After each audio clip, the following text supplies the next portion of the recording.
motion to open the hearing on the 25-26 truth in taxation hearing. Motion made by Josh Hubbard. Is there a second? Second. Mr. Browning, call roll please. Guerrero. Yes. Hilbert. Yes. Leeper. Yes. Stahl. Yes. Wood. Yes. Brown. Yes. All right, in terms of the tax levy, I have it all set, ready to go. We did balloon this levy, and again, this is not a case of anybody raising any taxes or anything. I had some questions about that. That is simply, we balloon and do the balloon to make sure that we capture everything that is out there that we have been entitled to as a district. And so we set that for that. I know that the increase is not going to be that much, but I don't have a for sure idea of what the increase is going to come in at. So we're doing the balloon just to make sure that we get it all. Taxes will still be collected regardless of what we levy for, but we want to make sure that we get everything that is due to us in that regard. So I have not made any changes to that since the tentative levy that I presented to you the last time. Is there any questions or comments? Okay, so then I need a motion to close the hearing on the district tax levy for the 2025 year payable in 2026. Motion made by Matt Wood. Is there a second? I'll second. Mr. Stahl, call roll please. Hilbert. Yes. Leeper. Yes. Stahl. Yes. Wood. Yes. Browning. Yes. Guerrero. Yes. I need a motion to adjourn said hearing. So moved. Motion made by Jessica Browning. Is there a second? Second. Josh Hubbard, all in favor? Aye. Opposed? Motion passes 6-0. 6:02. Okay, and at this time, we need a motion to, I'd like to call the regular meeting to order. Call roll, please. Browning. Here. Campbell. Guerrero. Here. Hilbert. Here. Leeper. Here. Stahl. Here. Wood. Here. And Ms. Wilhelm, would you lead us in the pledge, please? I pledge allegiance to the flag of the United States of America and to the republic for which it stands, one nation, under God, indivisible, with liberty and justice for all.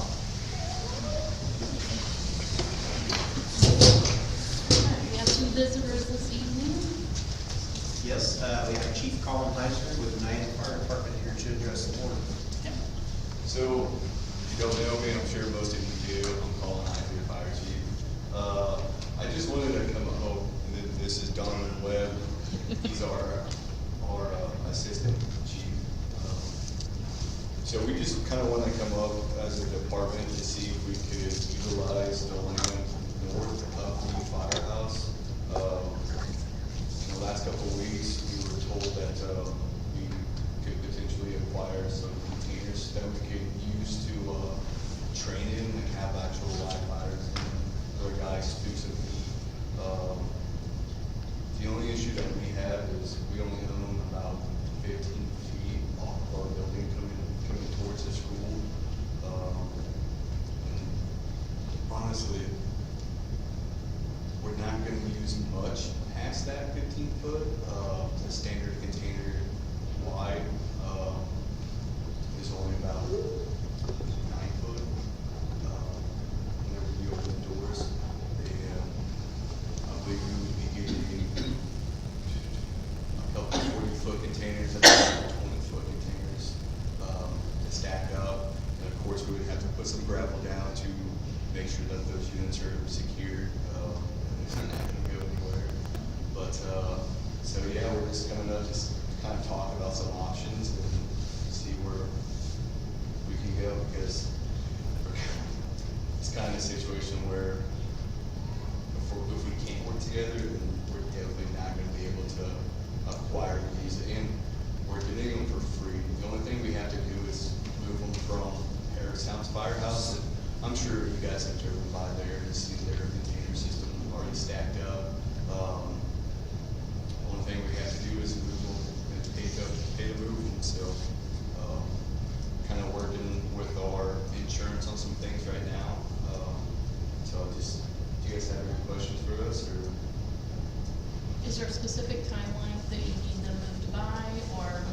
of right now, there is not. It's kind of in the work in progress to see if we can even make it happen. And I kind of let Harris kind of know that we're gonna need some time on this. This isn't just something that we can drop something on down on and say, hey, we're moving them on Monday. We're definitely gonna need some time. How much distance you thinking?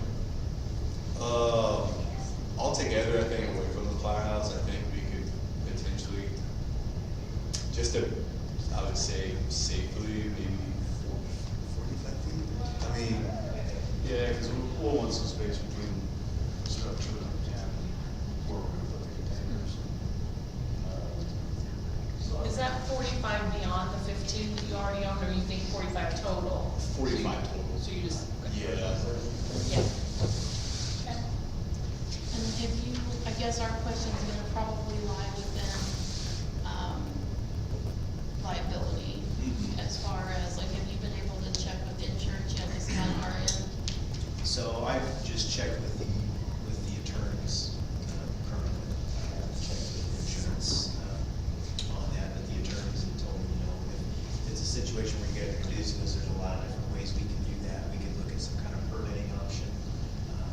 He said we could look at a lease of the land, in which case then their insurance would have to have a hold harmless, for the school district to make sure there wouldn't be any liabilities from someone to get hurt in the containers or, around that area.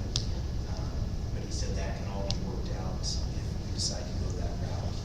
He says it could be a case you could divvy up that land and sell a piece of the land to them or whatever, but, he said permitting, some kind of a permit, situation would probably be the easiest route, for what you'd be looking for if you decide to do that. And is this something you plan on being like a permanent structure there for 10, 20 years to come? That would be the plan. But if something, if always, like, was to happen and something changes down the road, obviously, we would be able to move those structures as well as we do. And that was a question I had with the permit versus the lease versus the sale of the land and things like that. He said within the permitting process or the leasing process, either one, there would be an opportunity to have some kind of, talking about that kind of escape clause where it's like, okay, we're gonna need to utilize that now for whatever reason, we need to get those moved out. So he said there would be something like that, or could work something like that in however. As far as the history on that back portion of the, our gravel lot doesn't even go that far, like it's something that we just mow currently, correct? Yeah, and part of the time it gets farmed. Yeah, part of that's, part of it possibly, yeah. So, yeah, we don't ever use it for anything, so, I think people maybe park there, during football games when they run out of overflow. Homecoming or something. Just kind of, but they park anywhere, No, I get it, yeah. Okay. Anybody have any other questions? We're not taking action on this tonight, it's just informational, right? Just Right. information. Get the rest of our ducks in a row and Yeah, kind of for sure. find out, and then we'll put it on probably for January. Okay, yeah. Okay. Would we need to come back to that one, or just email, or? I was gonna say, I think I Dr. could just be in Field top probably. contact. Okay, yeah, that's fine. Yeah. Well, we appreciate you guys' time and that, thank you. Yeah, I appreciate it.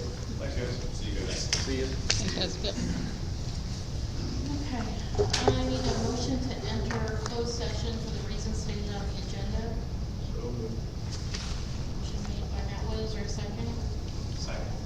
Josh Hubbard, call roll please. Guerrero, Yes. Silver, Yes. Lieber, yes, Stahl, Wood, yes. Brown. Yes. 6:09. I need a motion to accept the closed session minutes of the running closed session. Motion made by Josh Hubbard, is there a second? Yes. Browning, call roll please. Stahl. Yes. Wood. Yes. Browning. Yes. Campbell. Oh, sorry. Guerrero. Yes. Silver. Yes. Lieber. All right, let me get my ducks in a row here. I need a motion to accept the resignation of Shay Watkins as an at-will paraprofessional effective December 19th, 2025. Motion made by Matt Willett, is there a second?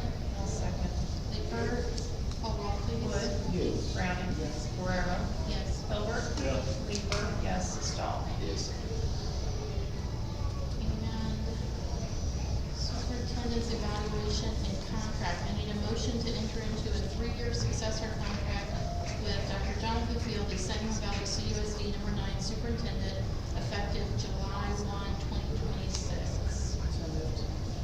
Jamie and Browning, is there a second? Hilbert, call the roll, please. Browning? Yes. Guerrero? Yes. Hilbert? Linger? Yes. Stahl? Yes. Wood? I marked you as yes. I voted I'm for more you. messing with you than him now. I watch your hand every time. The way I tell you. Consent agenda. Did everybody receive your bills and minutes and treasurer's report? And do you have any questions? So at this time, we need a motion to approve the consent agenda as presented. Move. Motion made by Matt Wood, I'll second. Call roll, please. Guerrero?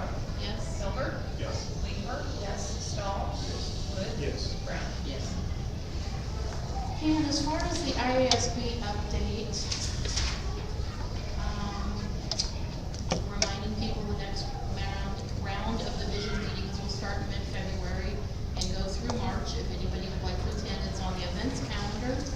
And there's going to be new in-district offerings that will be available starting in winter. More information will be available after the holidays. And November 15th was School Board Member Appreciation Day, and Patrick Allen would like to thank every board member for the tireless effort they put forth in support of quality public education. Your contributions to your school district are greatly appreciated. That's all I have. Yes. All right, moving on. Building reports. Everybody has them. I love them. I did ask Dr. Phil to do to add to the agenda for February, a little bit of a report on how the new curriculum, math curriculum, that kind of thing is going.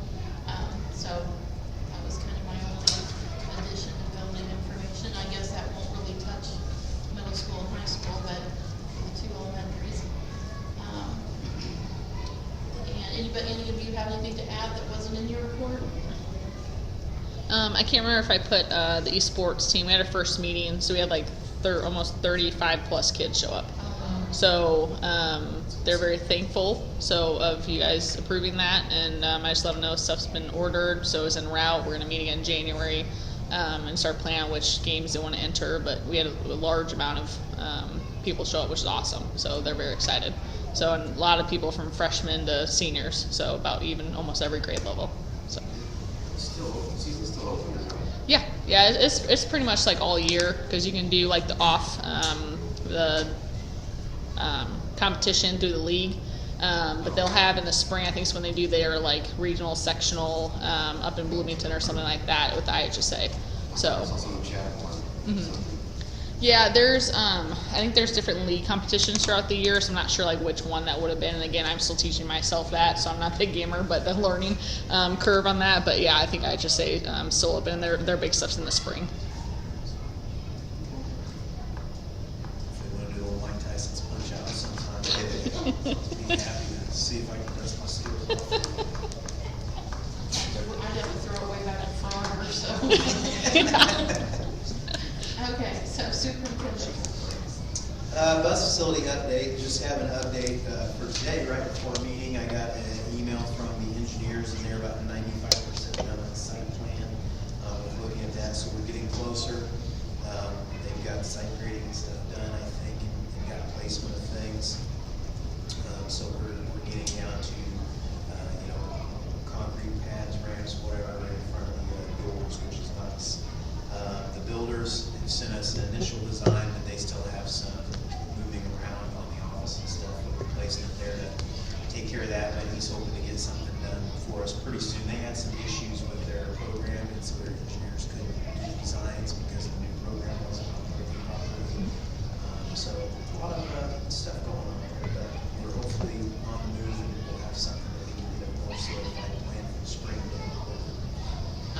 I'm sorry, I'm kind of confused about this. Is the company, did we pay the company already the 500? We did not pay them? No. Okay, because I thought that they had a plan and it was sort of like turnkey. And now we're going back into all of this redesigning everything? Well, we had a switch in builder. Okay. So we had a different builder. That builder didn't work out.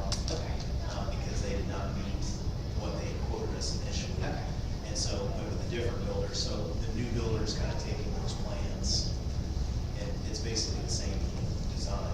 Yeah. But they can't use the design from the other builder, they have to do their own. So, but the site planning and stuff is all, that's all priced out and everything by the construction manager.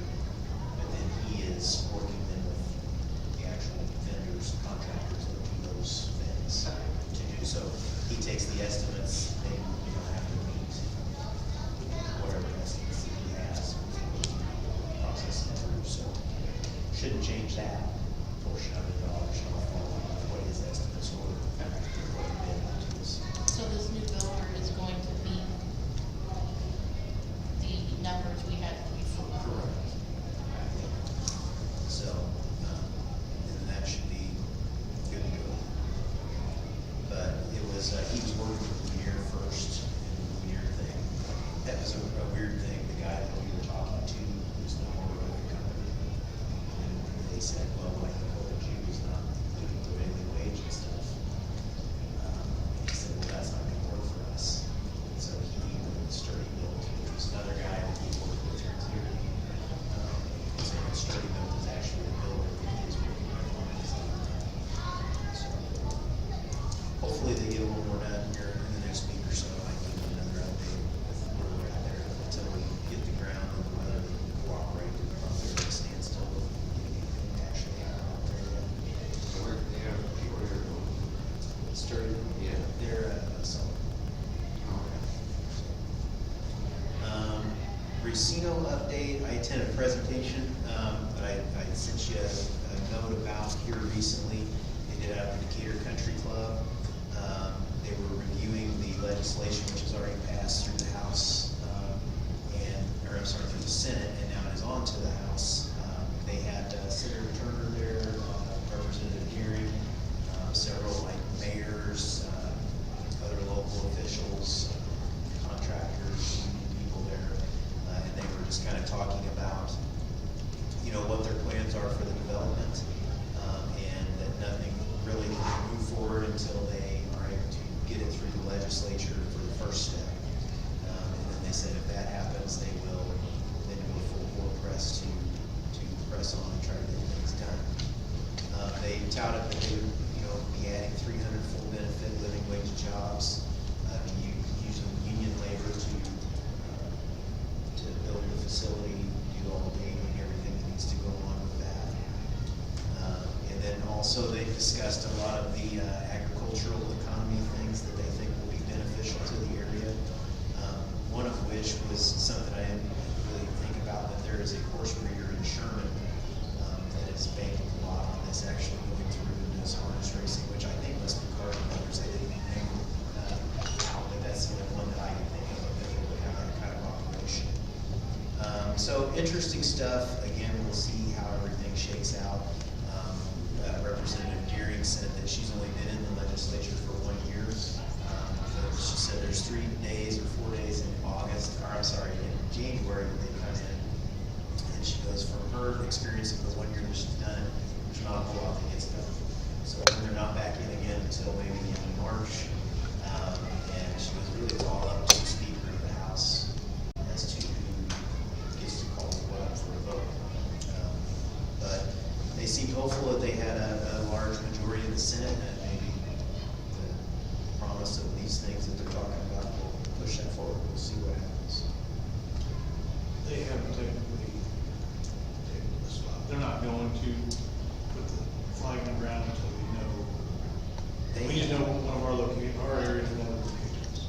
Yes, and what they were talking about there is that I think they have options on 3 places, and it's, from what the attorney told me, this was the number 1 place that they wanted because of the location with the roadways.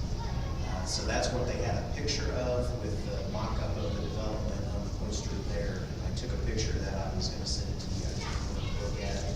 It shows what the layout would look like. Most of the places are parking lot. Has the city of Decatur passed it yet? If they get the legislation first, So then the they're next not step will gonna be take it. to, what they would say is they will buy the land or process the option to buy the land, and then they would like to annex that property into the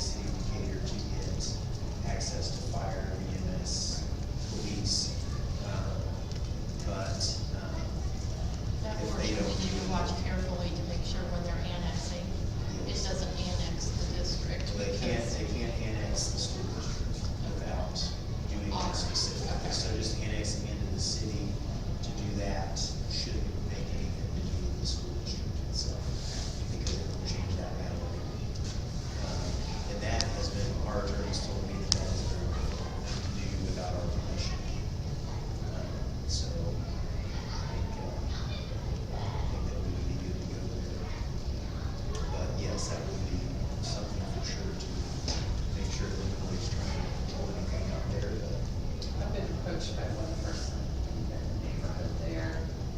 This person came by the church one day, I was not there, but I had people in the building.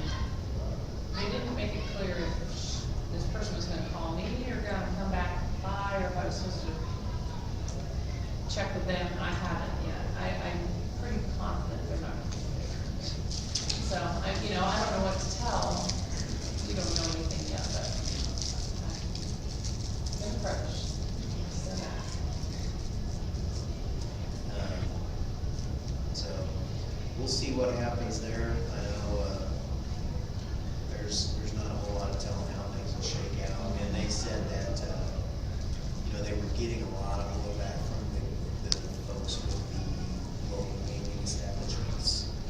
Representative Warren is the one leading that charge for the city council pretty clear. And they said that they were trying to communicate with them to say, all these places that have had these go through, or not necessarily these, but other establishments like that, they actually see an initial dip, and then your sales go up. So, they went on about that for quite a while. Because they said, we want to make everybody know that we're not trying to take business away from anybody else. We want more community involvement, things like that. So they had been meeting with Milliken, I think we were talking about Milliken students doing internships if they were to build this facility and everything else. So they said, if you want to see it go or see whatever, then you need to contact your representatives. I said, that's what they've been saying for a year, so we'll see what comes of it. Crisis reunification training. I'm going to give you an update on this. On January 5th, we're going to do a Teachers Institute, and during part of that, what we're going to discuss with the faculty and staff is the process of reunification. And what that means is if we are ever to have a violent critical incident, or which would be like an active shooter, or if we were to have anything else on the campuses that would cause us to need to evacuate, we've had training with the ROE in tandem with our ALIS training, where we are able to relocate our faculty and students to an off-site place to be picked up by parents. And that place with the ROE has been designated as Life Foursquare. I had initially made some plans working with the administration to make that tabernacle, but then the ROE and their crisis coordinators have said now that they want to have just one location for everybody in the county, and they've already done plans for that space. So they've moved everybody to Life Foursquare. And basically saying, either you're here or you don't have anything to do with the reunification process.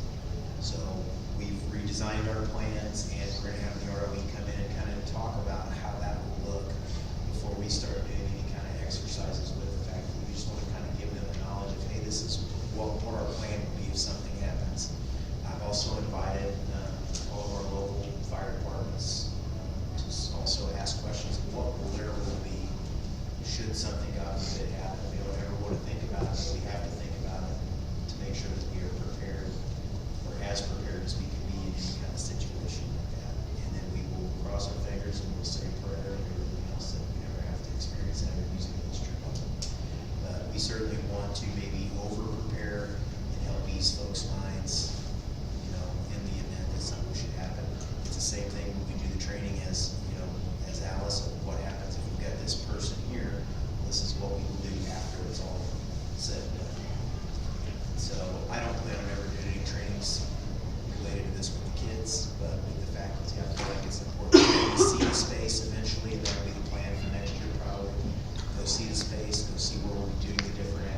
meeting place was, that, I mean, they kept food and water and that kind of stuff on site. Is that something that they propose doing there, that they have? It's something, I mean, that is one of the jobs that we have within the reunification team. Like, there'll be somebody who has water, gets snacks, has things like that, so that is something that they will prepare for. Another reason they wanted to use live foursquare is because that staff at that facility has already kind of been trained also with some of the work they've done with Lawrenceburg and some of the others, that, so they kind of know how to respond and will be able to come and assist with that situation should things happen. And the rest of us that are part of that reunification team for the region and go there too. In Piatt County, they have the Monticello Christian Church as the reunification, so the men, Cerro Gordo, Monticello, somewhere like that, they can go there. So we said, okay, we got two sites, we need to all going. This staff here is prepared to assist us with what we need to be assisted with. We just start divvying jobs out. So, it is a very involved process we've been working on for several years now, so, it keeps changing a little bit here and there, so hopefully we get it. We usually meet about once a month or every other month. We just had a meeting and I got this one while Mrs. Burge, involved with that as well, to kind of expand our team. And that is all I have for superintendent's report. Okay. So moving on to new business, we need, to circle back to the levy. So we need a motion to adopt the district tax levy for 2025 payable in 2026 as presented. Motion made by Josh Holbert, is there a second? Lori, call roll please. Hilbert, Yes. Leeper, yes, Stahl, Yes. Wood, Yes. Browning. Yes. Guerrero.